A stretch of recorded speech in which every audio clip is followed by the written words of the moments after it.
before.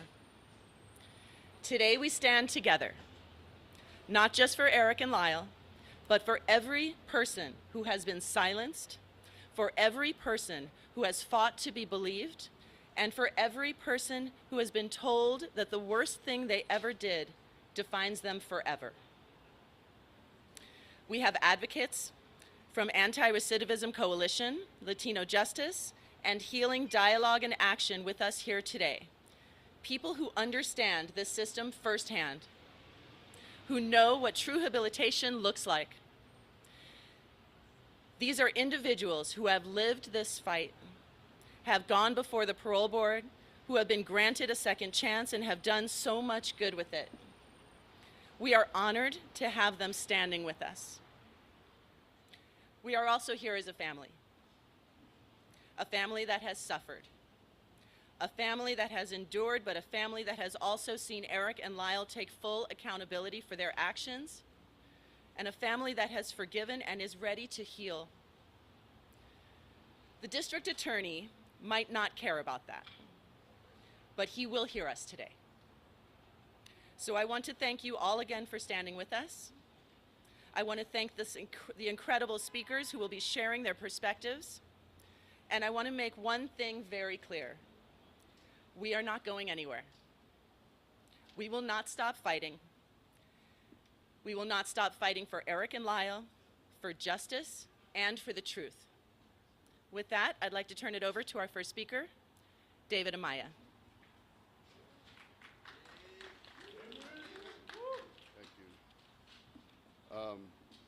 Good morning.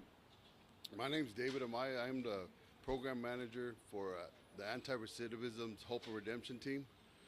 The HEART program consists of a 10-week workshop inside prison focusing on parole preparation and reentry planning. All facilitators are formerly incarcerated individuals, many of whom are returning to their very prisons that they were paroled from, to reach, inspire, and mentor the men and women still inside. I am here today on behalf of ARC to ask the judges considering the resentencing and habeas and the governor and board of parole to believe in second chances and give a proper recognition to rehabilitation and change. We are honored to stand here alongside our fellow advocates as well as the survivors who have worked so hard to bring this case back to life. At ARC, we work with people who have made bad decisions, people who at one point in their lives saw no way out, people who because of their broken system didn't believe change was possible. But Erik and Lyle are proof that that is. I know the power of that work. They have not just served their time, they have made something meaningful of it. They have worked to improve their lives of those around them. They have mentored young people in prison, and they have graduated from the ARC programs designated to prepare incarcerated individuals for success in reentry. I know firsthand how important those programs are. When I was 22, not much older than Lyle, when he first was arrested, I was sentenced to a 15 to life sentence because I joined a gang at 13 years old. My violent youth behavior followed me even into incarceration. I spent 10 years in Pelican Bay because of that. I didn't believe that change was possible. I believed that was my lot in life at the moment. But then one day my daughter helped me realize I had to turn my life around. That moment saved me. Not everyone gets that moment, and that's why Erik and Lyle's work is so important. They have been that moment for so many people behind bars. Men who needed someone to show them that redemption is possible, that rehabilitation is possible, that life after prison is possible. Erik and Lyle have turned their lives around over the last 35 years. They apologized for what they did that night, and they are so much more than what they did that single night on the days after. They started programs, mentored younger people, and became model inmates despite the fact that they never thought they would see the light of day, our freedom. As someone who has gone before the parole board and has been granted the chance to give back to the community, work for organizations dedicated to meaningful reentry and avoid recidivism, I know without a shadow of a doubt that Erik and Lyle deserve that same chance. Erik and Lyle do not pose a threat to the public safety or society. They have served their time. Now it's time for them to be with their families, to move forward and continue their work to help others turn their lives around. Thank you. Now I'm going to ask a mentor of mine, Michael Mendoza, for Latino Justice.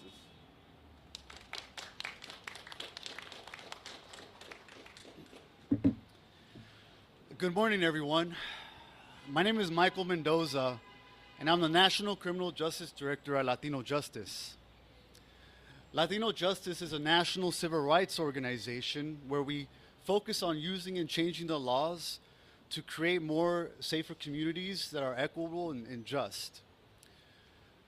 We are here in strong support of Erik and Lyle, of his family, of all the advocates. As you can see, all around us, you have people that represent our community. You have family members, you have survivors, you have people who are formerly incarcerated, men and women, here to join us today in support of ensuring that people like Erik and Lyle get an opportunity, receive hope, and are able to earn their way home. But I'm not just here in a professional capacity. I'm here because at the age of 15, I unfortunately also committed a crime. When I was tried as an adult and I was given a 15 to life sentence and ended up serving 17 years in adult prisons. And it was during that time where I actually met Lyle Menendez in Tehachapi State Prison. I got to see him do his time. I got to see him stay focused and making sure that he took part in everything he needed to do in terms of rehabilitation programs. And I was proud to know him and who he is today. And the one thing that we really want to emphasize is people like myself, young people, men, women who get involved in the justice system at such a young age, don't just do it because we wake up wanting to commit a crime. Unfortunately, I had experienced a lot of sexual, physical, and bullying trauma growing up as a young kid. And although it's not an excuse for the actions that I committed, we believe that people should be held accountable, but in humane ways that provide hope. And we are grateful that here in California, we have what's called the Youth Offender Parole Board, where they take into account the youthfulness of people who are engaged in the criminal justice system and the belief that we should not give up on our children. We should not give up on young people. We should not throw people away. The sad reality is that when you fill these prisons up with such a hopeless sentence, the rest of the population is really hard to grind towards the goals of wanting to come back home, wanting to be a part of the society and our communities. And so we're here today to ensure and to give a message to DA Hochman. Do not ignore the new evidence. Do not ignore what the family is desiring. Do not ignore what advocates are pleading for.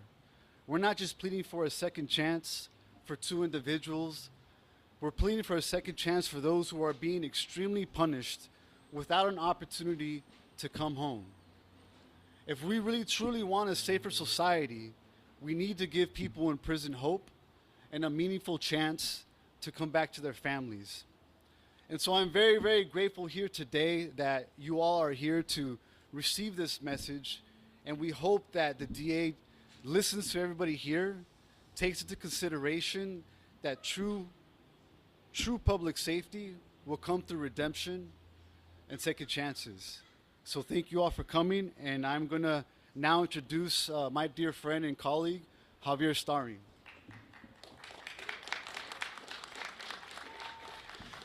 Good morning, everybody. My name is Javier Starring. I am Executive Director of an organization called Healing Dialogue in Action, a restorative justice organization that has allowed me to accompany people responsible for horrible crimes, their families, and also the victims and survivors of these families for over 4 decades. I want to start out by really thanking the family, really thanking you for your strength, for your courage to bring light to a systemic issue that affects all of us. We believe that if crime hurts, justice should help heal. And In many ways, the criminal justice reform efforts have created opportunities for people responsible for the harm to go through a process of healing. I work with some amazing people at Healing Dialogue in Action that similarly were sentenced to life in prison and had to find a way to transform their lives and prove that they are not a risk to society, that on the contrary, that they are coming back to give to society. I've sat with people in prison through this transformation. I've seen that grueling life that they go through of self-reflection and understanding the trauma that they endured and how that plays a role in our actions and how we perceive the world. I've sat in circle with them when they sink in the understanding of all the harm that they cause, that the ripple effect of their actions, and create an incredible amount of empathy and compassion and want to give back to the world. That type of transformation that happens in circles in prison, the type of transformation that Kyle and Erik has gone through, creates uniquely gifted individuals that then are helping others. And my colleagues are here a testament of that.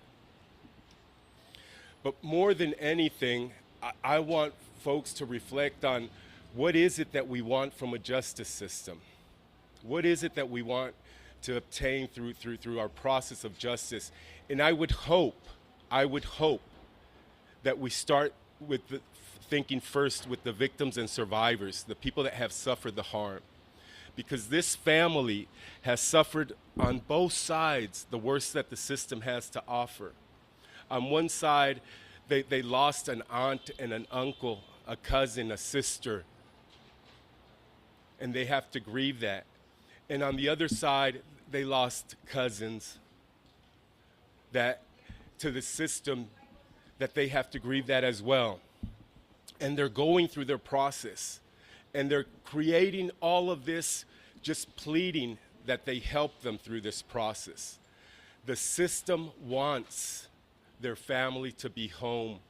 I mean, not the system, the family, the survivors want Lyle and Erik to be home so that they can continue their healing journey.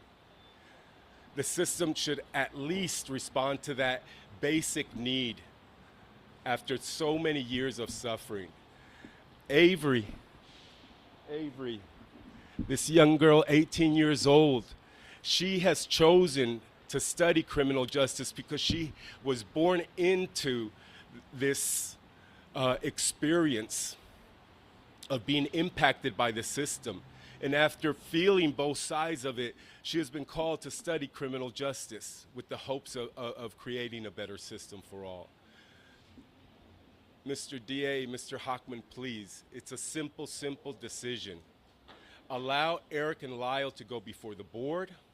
Allow them to prove that they are ready to come home. But more than that, listen to this family. Listen to the family. They have suffered enough. Thank you. And Tamara?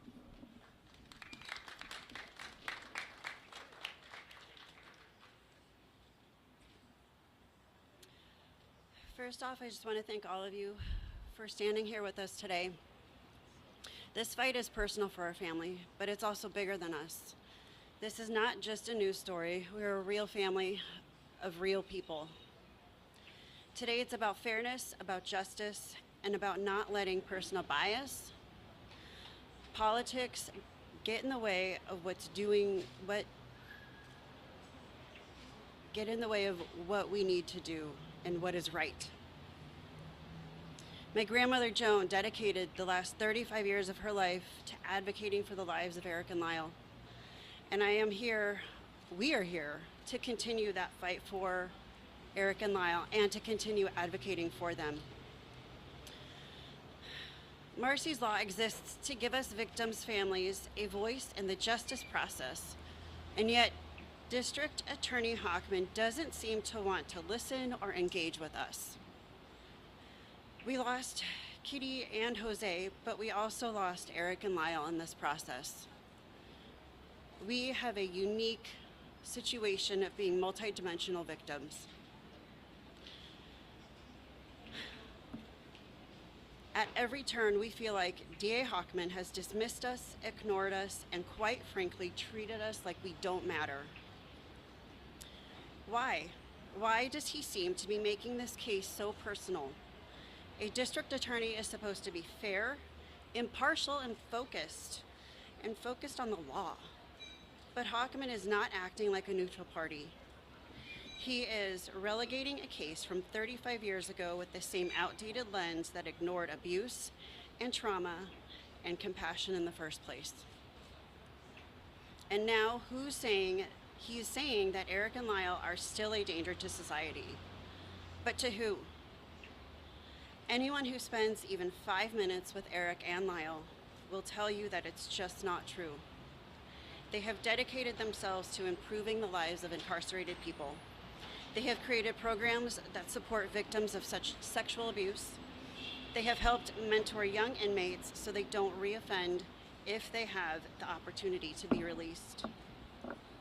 Erik and Lyle have spent 3 decades avoiding the pitfalls created by the justice system that suck people into the toxicity of incarceration.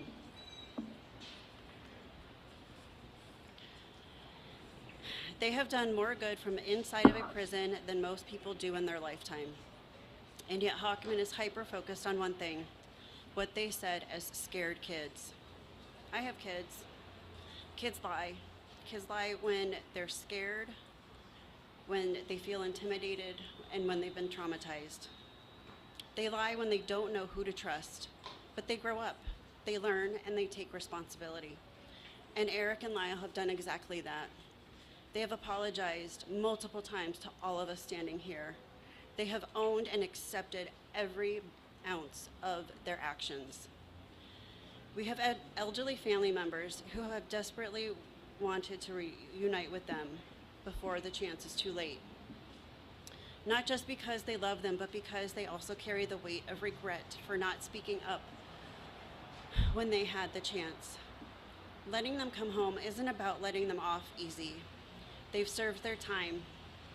It would, however, give them a chance to spend time with family members who don't have a lot of time left with us. It would give them a chance to be here with all of us standing here today. A support system that they didn't have as kids because we didn't know what they were going through. We don't understand why Hochman is so set on keeping us apart. It feels cruel and it feels very, very personal. And it feels like he is more interested in punishing Erik and Lyle for childhood lies than actually looking at the facts and following the law. But we stand with Erik and Lyle. We know who they are. We know that they are not a threat, and we are here today because we refuse to be ignored. It is time to stop rewriting history. It is time to acknowledge their rehabilitation, and it is time to bring them home. And now Sarah Malice has a message from her father, Alan Anderson.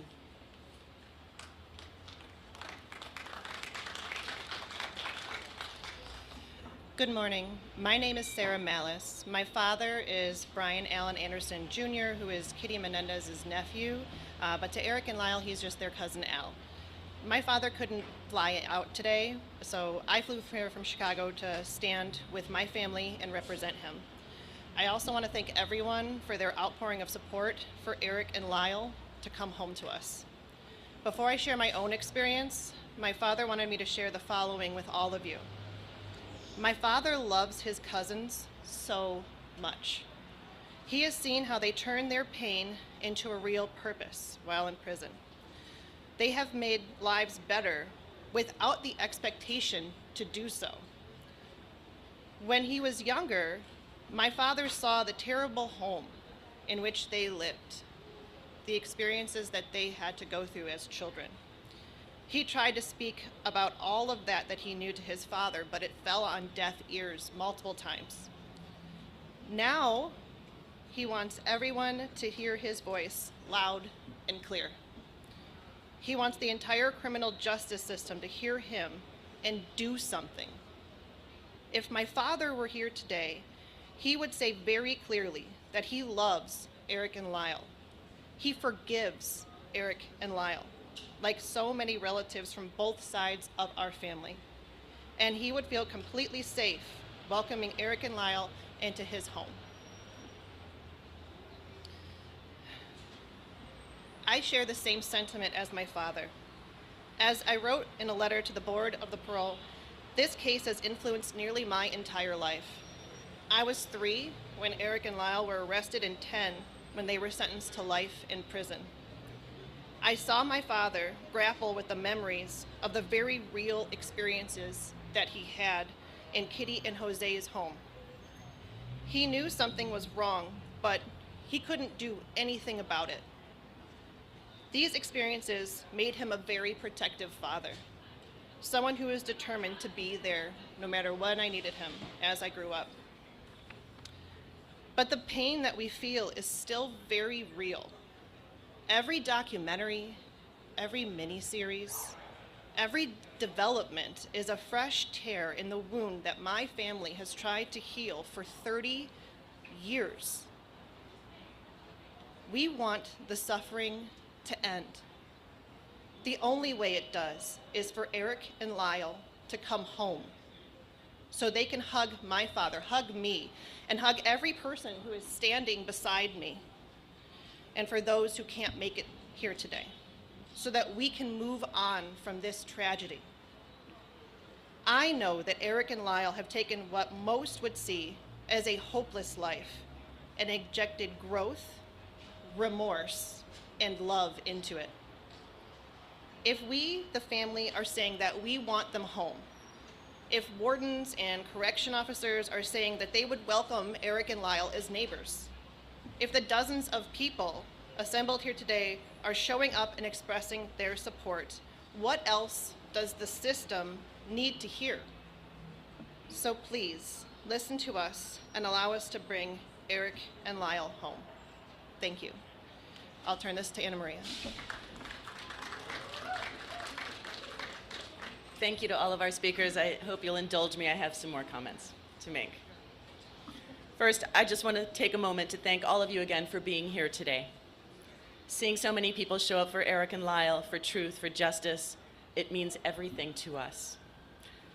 I've been standing here as their cousin, but more importantly, I am standing here as someone who loves them. I grew up with Erik and Lyle. We swam together. We spent summers canoeing on the lake. We were just kids, laughing, playing, and making memories like any family does. From the outside, it looked like we had this picture-perfect childhood, but looking back now, it is devastating to know that while we were playing games, they were silently suffering. And yet they kept going. They kept finding ways to be strong, to push through, to survive. But let me be very clear, Erik and Lyle did not survive that house. They walked out of it.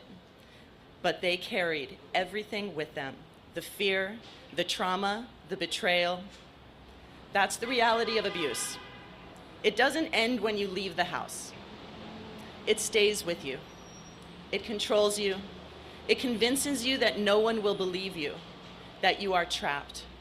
And for them, they were. And for 35 years, they have been trapped again. But this time, they did something different. Instead of being defined by their worst moment, they decided to turn their lives around. So let's talk about what Erik and Lyle have done with the last 35 years. Erik has dedicated himself to helping others. He created a hospice program to care for terminally ill inmates, because even behind bars, he believes in compassion and dignity. He started a support group for survivors of abuse inside the prison walls, giving space to men who, like him, spent a lifetime being silenced. He has pursued higher education, earning multiple degrees, and is on track to graduate from UC Irvine. Lyle has led projects to transform the prison environment, making it a place of growth instead of despair. He spearheaded the Green Space Project, beautifying prison yards to create an environment proven to reduce violence and recidivism. He mentored young inmates, helping them find purpose and hope for a life beyond bars. And like Erik, he has dedicated himself to education, earning degrees, excelling in his studies, proving that he is not the same young man that he was when he entered that courtroom 30 years ago. And yet, the district attorney, Nathan Hochman, refuses to talk about any of that. Instead of looking at the men they have become, he stands at a podium and repeats the same arguments made in 1996. Arguments that ignored who Erik and Lyle really were, arguments that erased their abuse, arguments that failed them then and continue to fail them now. He says they need to take responsibility. Well, they have. He says they need to acknowledge their past mistakes. Well, they have. They've also gone a step further and done the work to understand their bad decisions that harmed my family and the community at large. What he really means is that he needs them to admit to something that fits his narrative, to erase their own truth, to undo the decades of advocacy, healing, and change that they have worked for. But we won't let him rewrite history. We won't let him ignore the rehabilitation. We won't let him silence survivors of abuse. So what do we do now? We keep fighting. We keep pushing. We keep showing up. We don't let them go unseen. We don't let them go unheard. We make sure that the world knows who Erik and Lyle are now, not just who they were 35 years ago. So let me say this loud and clear. We are not asking for sympathy. We are demanding fairness. We are demanding that the law be followed. Because whether Hochman likes it or not, California law demands that judges consider the full picture, their youth at the time, the abuse they endured, and the men they have become. This is personal to me. I have watched them grow into men, and I have seen the work that they have done behind bars. And I am telling you right now, there is no justice in keeping them there. If the district attorney, Hochman, wants to make this a political issue, we are going to make sure the world is watching. Because we are not backing down. We will not let him erase their abuse. We will not let him ignore the transformation, and we will not let him silence this family. So to everybody standing here today, thank you for showing up, for fighting, for demanding justice. Erik and Lyle are not forgotten. Their story is not over, and we are going to see this fight through until the end. Thank you all for joining me.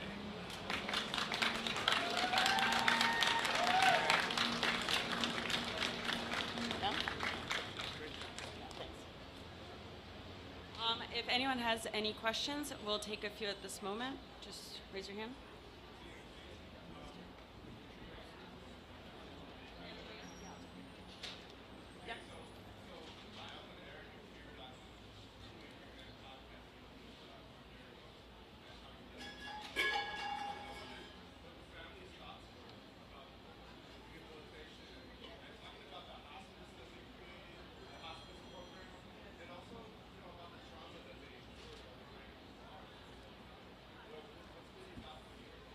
Thank you. So the question is, what was our reaction to the two Angry Men podcasts that they called into? They're amazing, right? Yeah, they really are.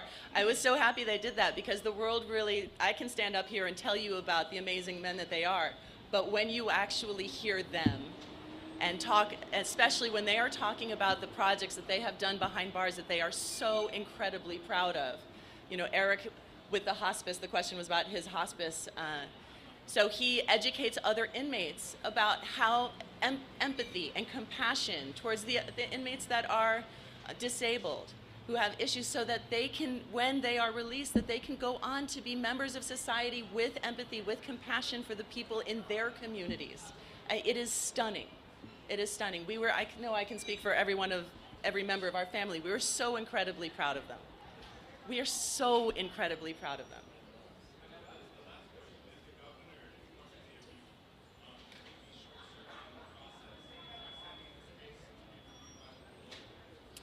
So the governor, with the risk assessment, that is going through that track. That is a different track than the resentencing. So it is definitely, I wouldn't say that it is short-circuiting. Those are two parallel paths that are happening. Yeah. Yes, we were contacted almost immediately before he announced it that he was doing that, with a little bit of the caveat of, okay, don't get us too excited. This is a very rigorous process, but we're starting. Yeah. Given the new DA's opposition to resentencing, do you believe the ruling holds now is clemency for the governor? No, I don't. So the district attorney did come out publicly and say that he was opposing resentencing. He was going to request to the judge to withdraw the resentencing recommendation. It should be noted that that decision is up to the judge, and that will be made on April 11th.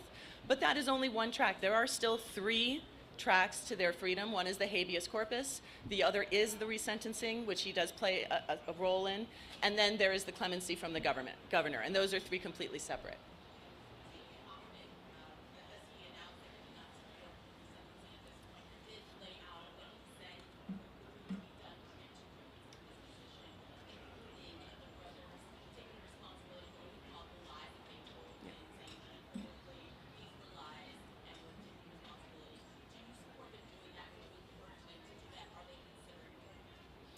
The question is, would I encourage them to cop to the 10 things I think that the district attorney would like them to do? I hope not.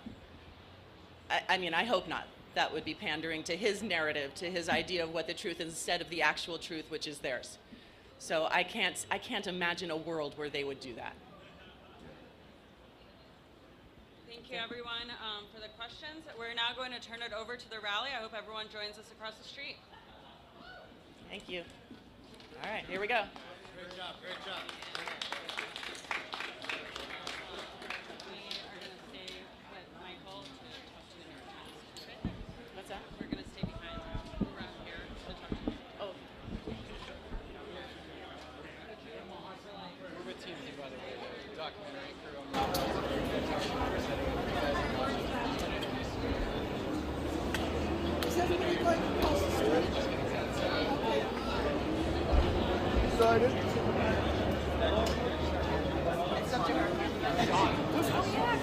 Can you unplug the blue one? Thank you.